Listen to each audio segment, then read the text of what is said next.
Hello, this is Addis News Hour. I'm Solomon Danye. Thanks for joining me. UN Security Council members on Thursday backed African Union mediation efforts among Ethiopia, Egypt and Sudan. The pressing matter among Ethiopia, Egypt and the Sudan is disagreement over the operation of a giant hydropower dam on the Nile in Ethiopia. In his deliberation at the UN Security Council meeting, Ethiopia's Water, Irrigation and Energy Minister Sleshi Bekele reiterated that it is inappropriate for Egypt and Sudan and the Arab League to take GERD issue to the UN Security Council. Daniel Casal has more. Thank you, Mr. President. Mr. President, please accept my best wishes as you steer the work of the Security Council for the month of July. Ethiopia has time and again explained to its fellow Sudanese and Egyptians the construction of its Grand Renaissance Dam cannot cause any significant harm to downstream countries. The Ethiopian side ran its level best for Egypt, Sudan and Ethiopia to sign Declaration of Principles in 2015 in Khartoum, thereby abide by governing rules according to international water law. However, Egypt and Sudan have remained defiant and recently both called on the United Nations Security Council to help resolve the dispute after Ethiopia began a second filling of its Grand Renaissance Dam. In the meeting on Thursday, Ethiopia's Minister of Water, Irrigation and Energy, Sleshi Bekele, thanked the United Nations Security Council members for backing African Union mediation efforts. We have already reached an understanding on a considerable number of the issues. The African Union is seized of the matter and is ably facilitating our negotiation. The minister reiterated it is inappropriate for Egypt, Sudan and the Arab League to take GERD issue to the United Nations Security Council. An agreement on the operation of the dam is within reach, and he described it as regrettable that Egypt and Sudan pushed forward the Security Council meeting. Ethiopia believes that an agreement is within reach, given the necessary political will and the commitment to negotiate in good faith. We have already reached an understanding on a considerable number of the issues. The African Union is seized of the matter and is ably facilitating our negotiation. He advised Egypt and Sudan to realize the resolution to the Nile issue will not come from the Security Council.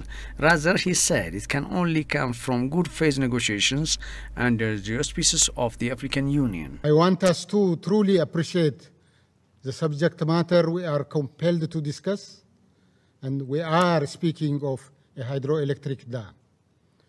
For the first time since its establishment, this council is being asked to pronounce itself in a water development project.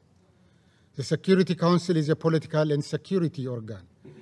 It is unhelpful and misguided to present an issue that requires a hydrotechnical solution to this global security body. This year, the dam will store water until it reaches the 13.5 billion cubic meters as indicated in the filling schedule. Thank you, Mr. President. Meanwhile, Minister of Water and Irrigation and Energy Sleshi Bekele briefed media outlets after addressing his country's position to the UNSC. Sleshi underscored that Ethiopia is not building the hydro mega dam for luxury. The dam will light up over 60 million people who are living under darkness. In his remarks, Sleshi said water resource development issue is not the issue of the UNSC. The water resource development case or development case is not the issue of the Council. The Council is looking into issues of security and political issues. Here, we have a development project.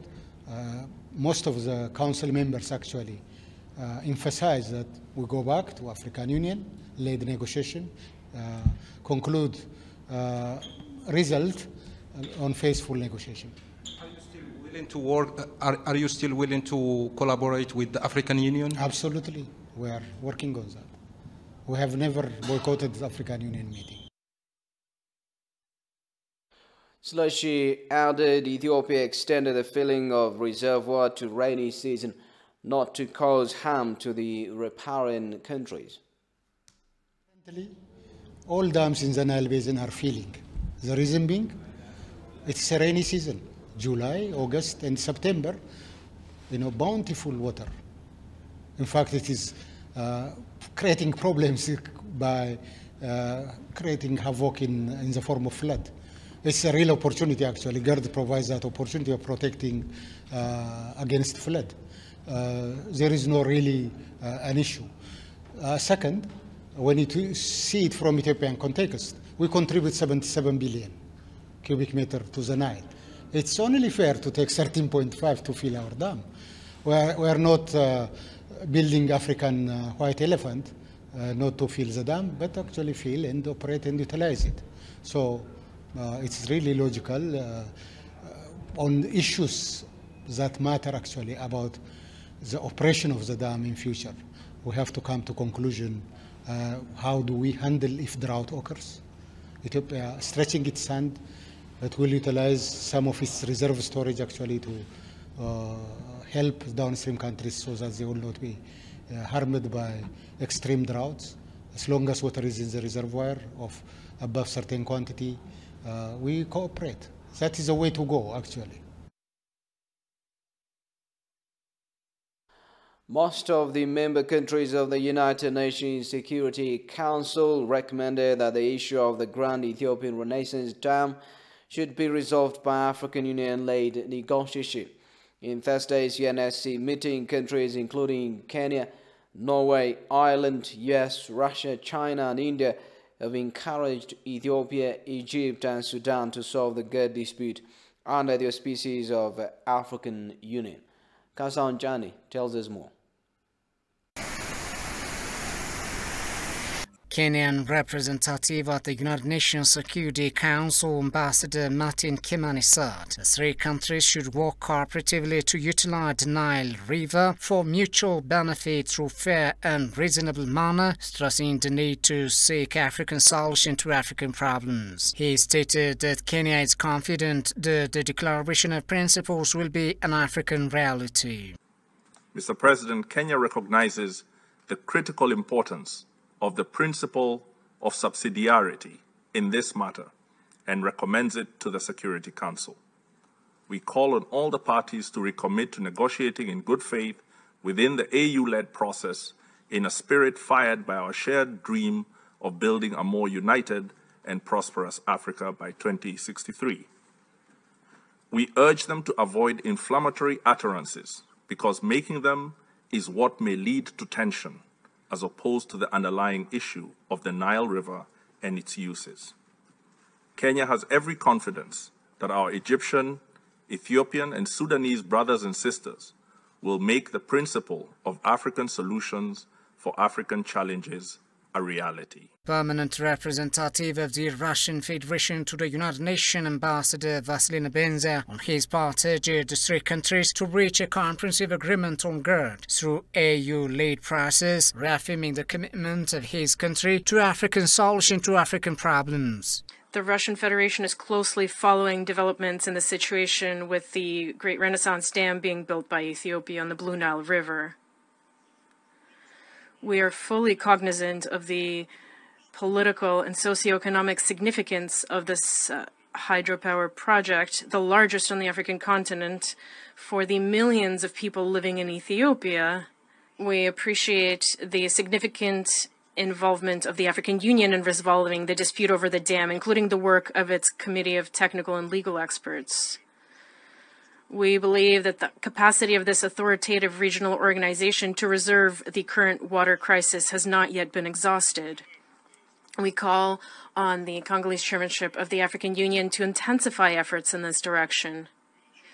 An increase in the number of mediators or observers in the negotiations, in our opinion, will not bring added value.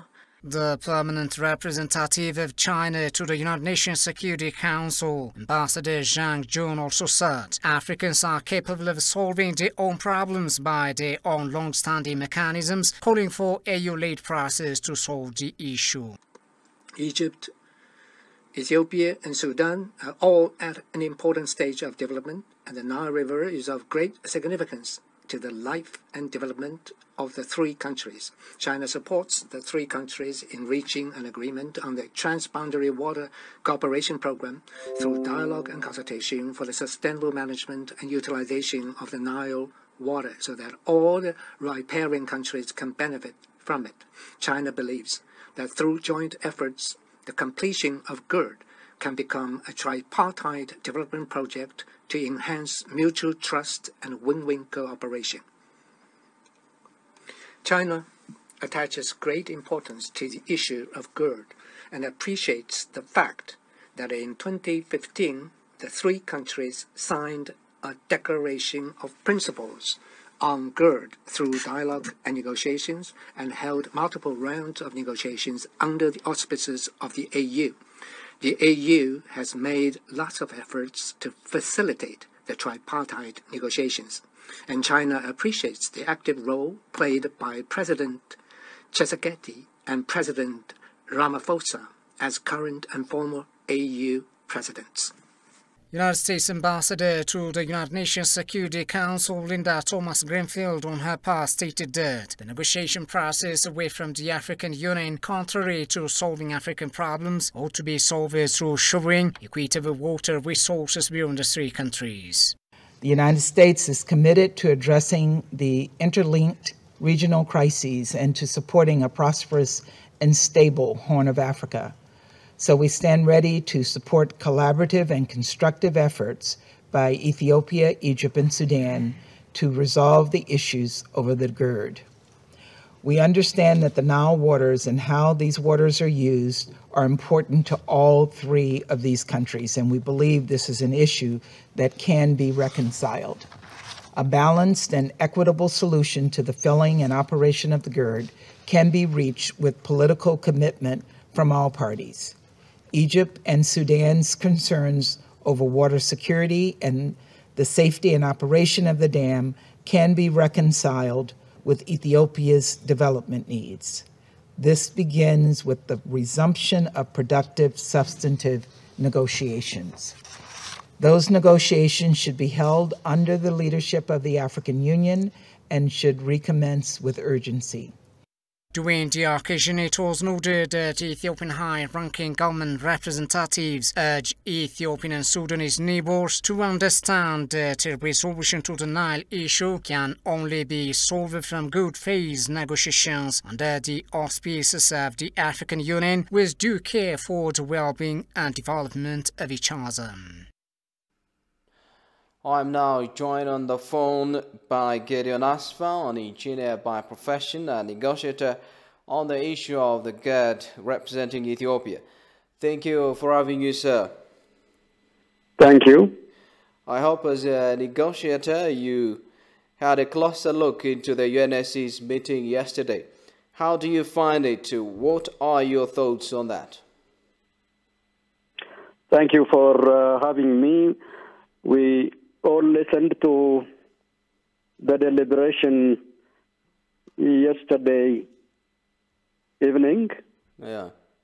And what we have heard was that the two UN agencies, the Special Envoy to the Horn of Africa and the Executive Director of UNEP, they both presented a briefing report to the Council, and the representative of the Democratic Republic of Congo also reported on the status of the negotiation. And what transpired in that meeting was all positive statements from all members of the council, and also we have heard the report given by the parties. The Foreign Minister of Egypt, the Foreign Minister of Sudan, and also we heard the excellent presentation of Dr. Seleshi Bakala on behalf of Ethiopia. I think what transpired was that I can say all of the members of the Security Council have had a stance that reflected that the ongoing negotiation should be led at the AU platform, and they have all made statements to that effect, that the trilateral negotiations should proceed under the auspices of the African Union, with the current chairperson, who is the president of the Democratic Republic of Congo. That was the same stance that Ethiopia was promoting. That was what Ethiopia requested the UN Security Council to do. Although I have not heard any joint decision or resolution that came out of the meeting, but the overall guidance given by the Security Council is that the three parties should continue their trilateral negotiation in good faith under the auspices of the African Union. Well, do you think Egypt and Sudan will have another chance to take the matter to the UNSC again after what happened yesterday? I do not think that would be a viable option I do not think that would be a viable option for the two countries to do that again, because we have already done it 2 times, and the overall direction and guidance given in the 2 Security Council meetings is to continue the negotiation under the umbrella of the African Union, and taking it for the 3rd time to the Security Council will be a futile exercise. By the way, I don't see this process as a win-lose situation. I don't think Ethiopia is saying that this is a victory for Ethiopia or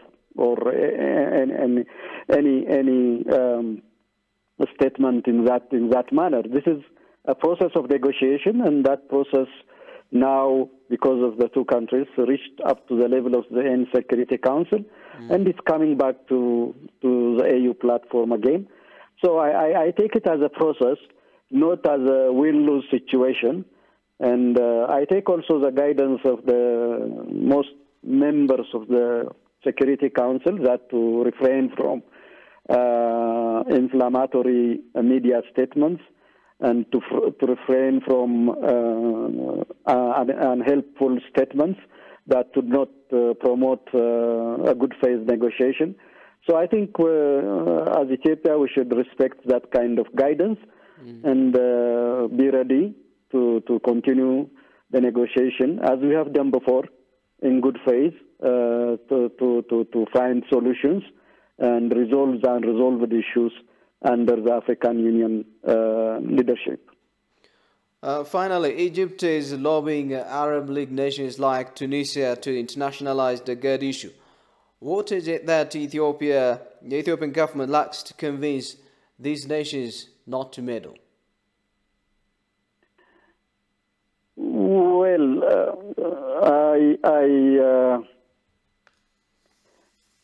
I suppose Egypt and Sudan belong to the Arab League, regional organization, and I think Tunisia, as a current member of the Council, on their behalf, I learned that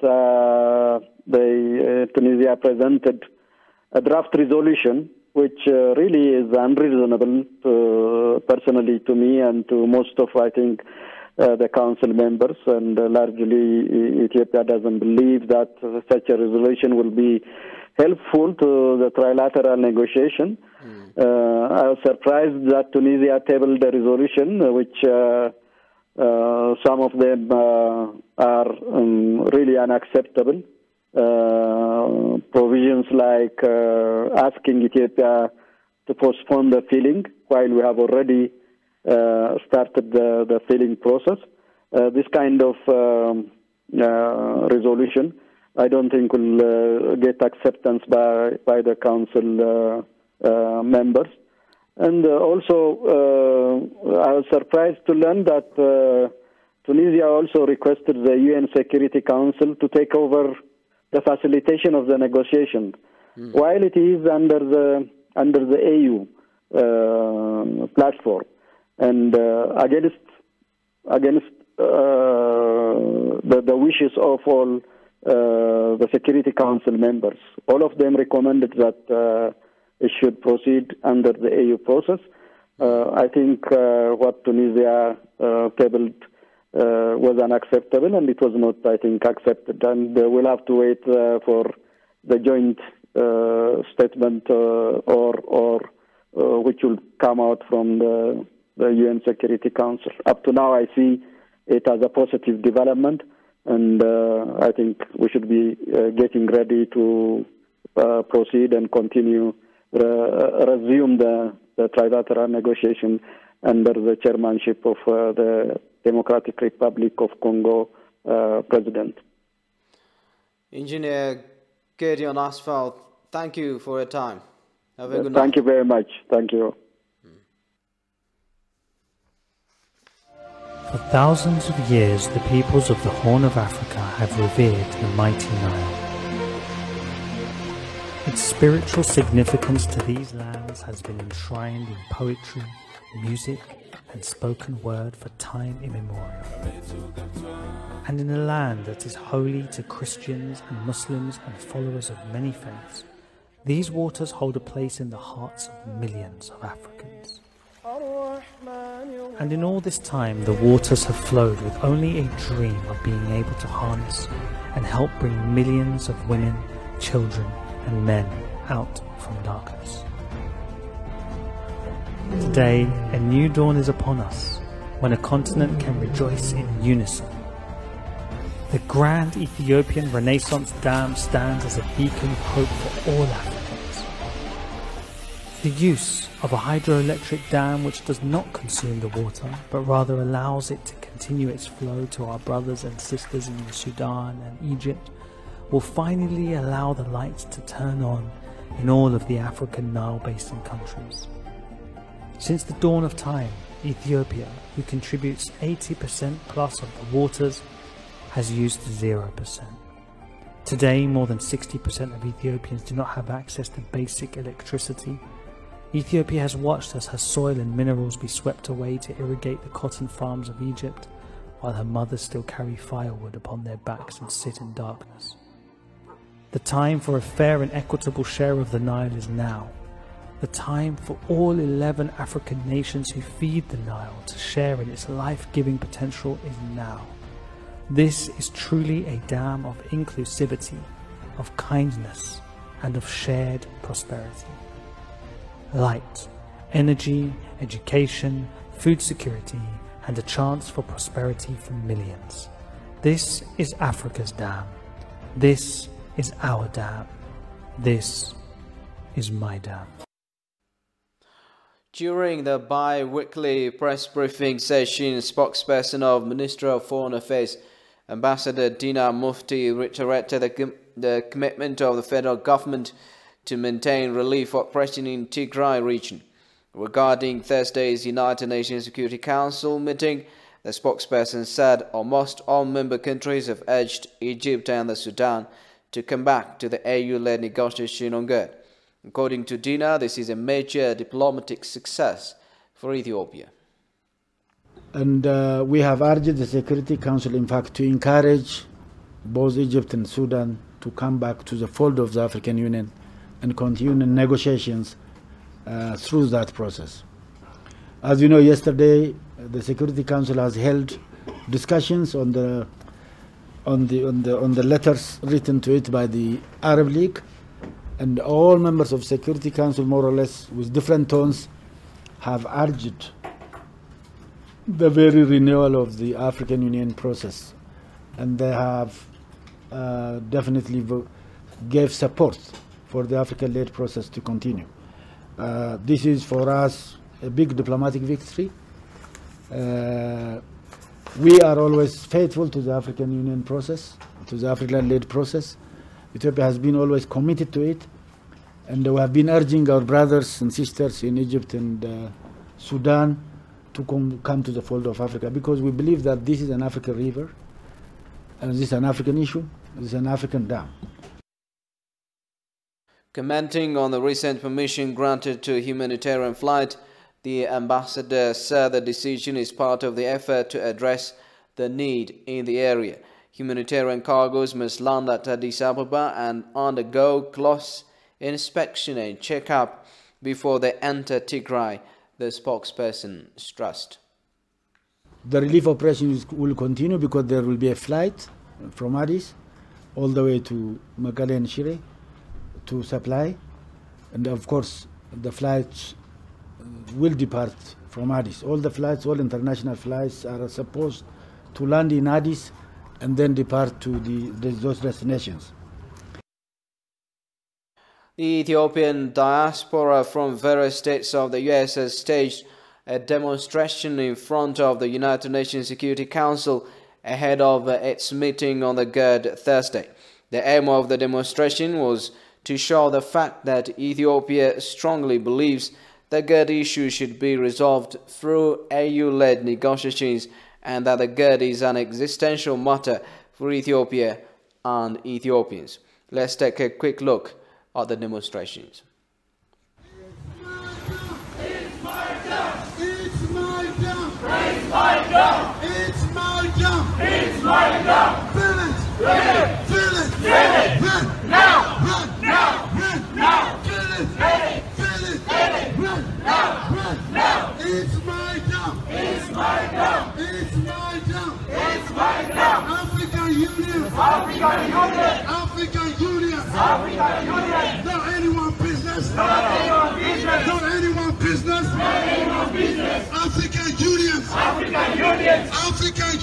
African Union. Not anyone business. Not anyone business. African Union. Not anyone business. Not anyone business. It's our job. It's our job. It's our job. It's our job. It's our job. It's our job. Ethiopia.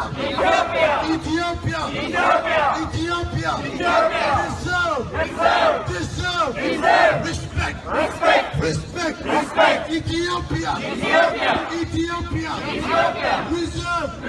Reserve. Respect. Deserve. Respect. It's our job. It's our job. Feel it. Now. It's my job. Feel it.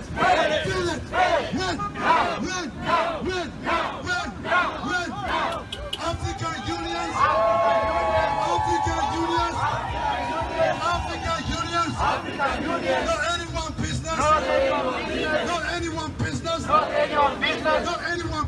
Not anyone business.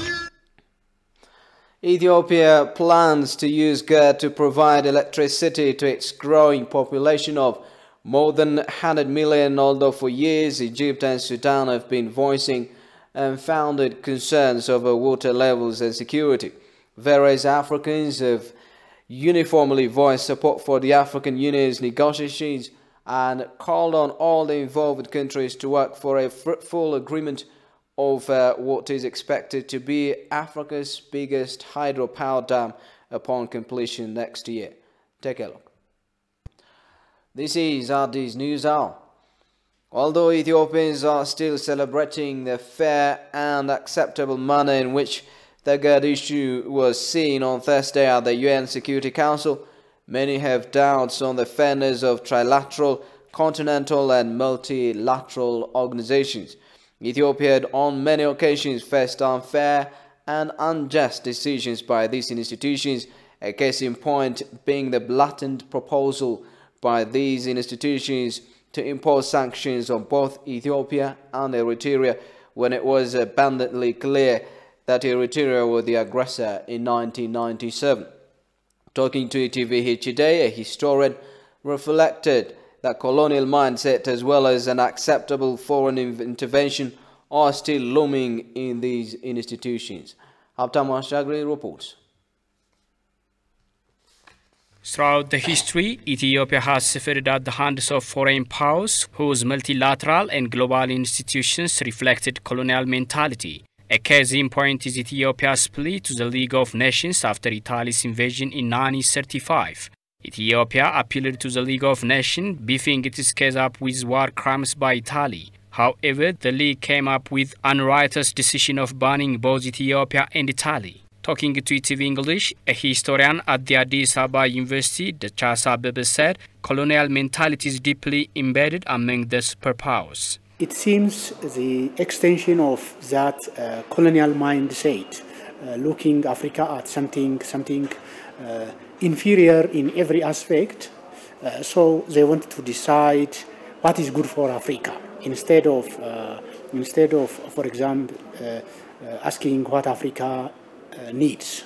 The decision of the League of Nations, for example, while Ethiopia was struggling for its sovereignty, almost the entire, most probably except few countries, almost the powerful European countries were deciding against the interest of Ethiopia. Or they could not be fair in dealing with Ethiopian and Italian issue. Foreign countries like the US and other European countries are trying to impose their interest on Ethiopia's domestic matters, the historian remarked. According to the Chasa, recently these third parties are tirelessly working to inject their concerns by sensationalizing the dispute over Ethiopia's much-prized flagship project of good being erected on the Blue Nile. America is dealing with the issue. Not only America, but also the European countries in general, or the European Union itself.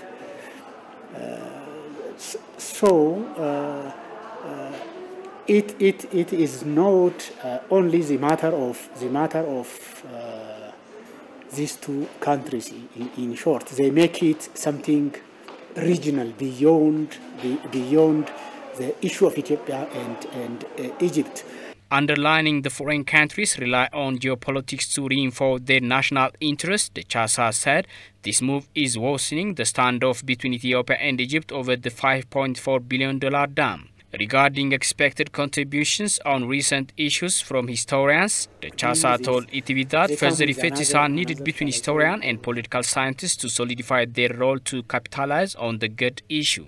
Sometimes such genuine issue might not useful or contributing for what we are doing positively contributing for what we are doing at present. In such case, there might not be a need for such type of relationship. But most of the time, there is a need to have strong relationship between, shall I say, politicians and historians. Regarding foreign interventions, the historian made it clear that strengthening national unity is a key component of overcoming foreign interventions. If Ethiopia is strong enough in every aspect, for example, in economic aspect, if it has, shall I say, something dependable unity among ourselves, or the same is true to the economic aspect. The diplomacy might be also there. Therefore, they might not be decide against our interest. The real example is what they have done just yesterday.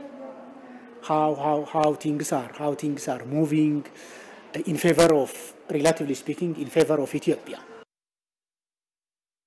For many Ethiopians, the Grand Ethiopian Renaissance Dam is a source of pride. They have a stake in it as common people have contributed millions of dollars to the mega engineering project by buying bonds. But above all, they are looking forward to changing their lives in a country where more than half of the population is not connected to the grid. Jerusalem Bezesmo from Al Jazeera. Ajnesh Grume shows us all she has ever used to light up her house. A bottle kerosene lamp. She lives in a village 2 hours drive north of Addis Ababa. We have many health problems. We spend more time than we should in hospitals, and I think it's linked to this lamp. Next door, her brother-in-law is using solar energy, but only he and a few others here can afford it. Women travel far with their donkeys to get the most basic support. If we had electricity in our village, then they wouldn't have to go far to grind maize, for example. Up to 65 million Ethiopians, that's more than half the population, are not connected to the electricity grid. Many have bought government bonds for the construction of the Grand Renaissance Dam, Africa's largest hydroelectric dam. Ethiopia has started filling the dam for the second time, and this is causing unease downstream. Egypt and Sudan are worried about how it could affect their own water flows. The two countries want a binding agreement governing how the dam will be operated. Talks mediated by the African Union have failed. Prime Minister Abiy Ahmed recently told the parliament the project will not stop. Ethiopia does not intend to arm other countries. Our intention is to work with other countries and improve our status. Moges Alamu attempt is worried about the tensions. He has invested about $2 million in expanding his oxygen and nitrogen energy plant in anticipation of more reliable electricity. His factory, which supplies oxygen to all of eastern Ethiopia, is facing daily unpredictable power cuts. For Ethiopia is life and death, because without electricity, enough electricity, this country cannot progress at all. So, being such important commodity for us, we are contributing willingly from our pocket. With all, without an agreement, the completion of the dam is imminent, and Ethiopians like Teshome Taddese, his family and neighbors back in Misraq village are preparing for what it may bring.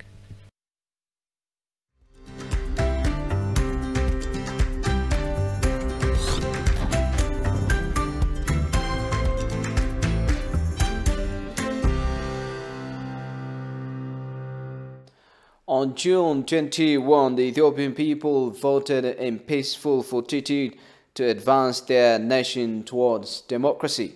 Voting in their 6th general election, the Ethiopian people exhibited with their hands and feet how important it was to choose their leadership despite the many challenges the nation faces. A peaceful contest involving 49 parties and about 37 million voters spread across some 450 constituencies. The election exposed the patently false predictions of violence and chaos by the Western media and government. In the following piece, Alola Teklemariam scans through the election process. The polls on June 21st were the 6th since the adoption of the existing constitution back in 1995. Although the nation has conducted 5 previous elections, all were marred by serious irregularities and failed to be taken as democratic exercises. The one stands out as unique as it happened in the midst of a series of reforms being undertaken by the current administration. It all started with widening the political space and freeing some politicians about 3 years ago. Among the many positive political developments, the most prominent was the institutional strengthening of the National Election Board of Ethiopia, at whose helm sits Bertukan Midexa, a political prisoner turned reformist. The board sat down with contending parties at various times to rectify problems ahead of the polls in June. These were platforms where the parties freely aired grievances and expressed confidence in the system. Unlike the previous elections, this one saw an unbelievably bigger number of televised debates, where the opposition and the ruling party presented their alternative programs on a host of issues.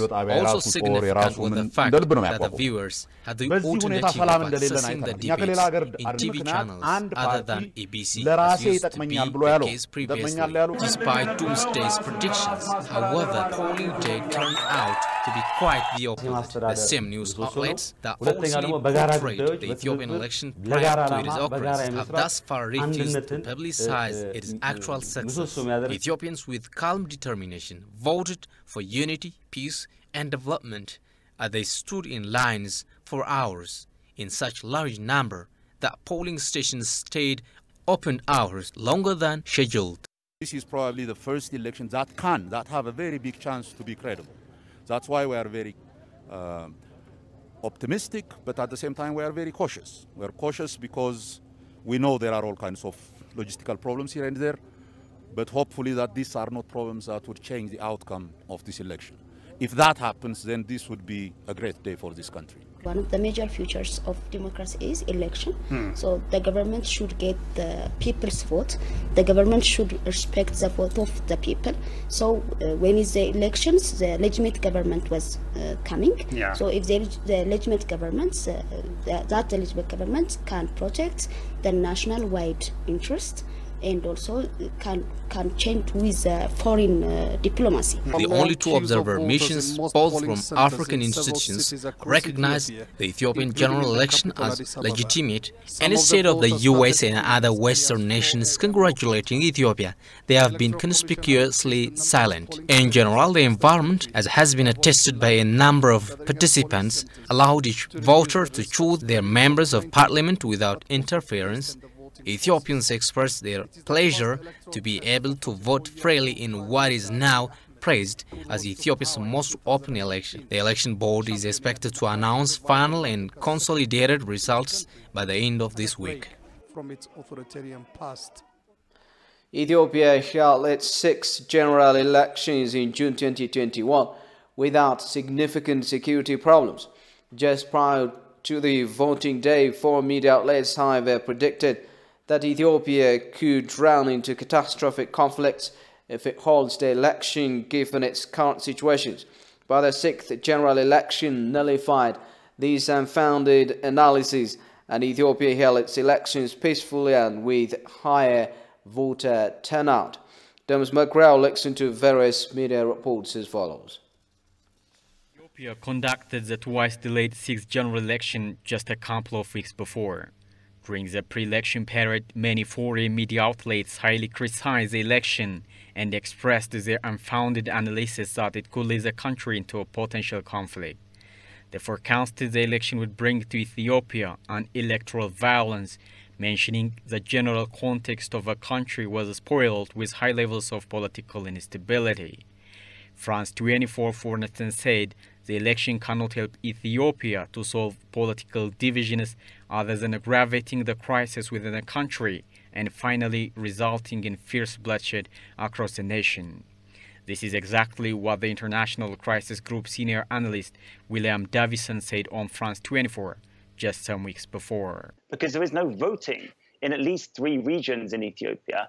But the concern is that those problems there just mean that the political divisions that exist that have led to people not participating in the election, that are leading to this increasing violence we're seeing in Tigray, Oromia, Benishangul Gumuz region and elsewhere, that this election, although there may be some benefits to it, especially for the people participating in it, but it will exacerbate those existing divisions. Just before the election day, some appeared on foreign media outlets and spoke with confidence that Ethiopia could not hold the election under its current situations.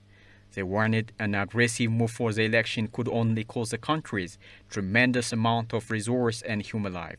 Here is what an activist, Maza Gidey, said on France 24. There is no talk of election because all of the dominant and viable candidates or opposition political leaders are either arrested or massacred or killed. You have a prominent political activist and politician from the Oromos, particularly Jawar Mohammed, Bakala Garba and others in jail. And you have members of the TPLF, a political party that is resoundingly supported by the Tigrayan people, fighting, trying to defend its people and its territory. So the talk of election is laughable. Many predicted that Ethiopia could not hold the election at all, referring to the crisis in Tigray and the boycott of few political parties. But contrasting their analysis, Ethiopia of course held its elections and the voting was lauded as orderly, peaceful and credible by head of the Africa Union Election Observation Mission, Olusegun Obasanjo. This election, in spite of the handicaps, and I will talk about the handicaps in a moment, has been a lot better than elections in the past in terms of opening more space for election participation. In a nutshell, Ethiopia is expected to unfold its preliminary election results sooner than later. Now anyone can speak for sure that Ethiopia held its elections without major security problems, and it in turn nullified the analysis of foreign warmongers.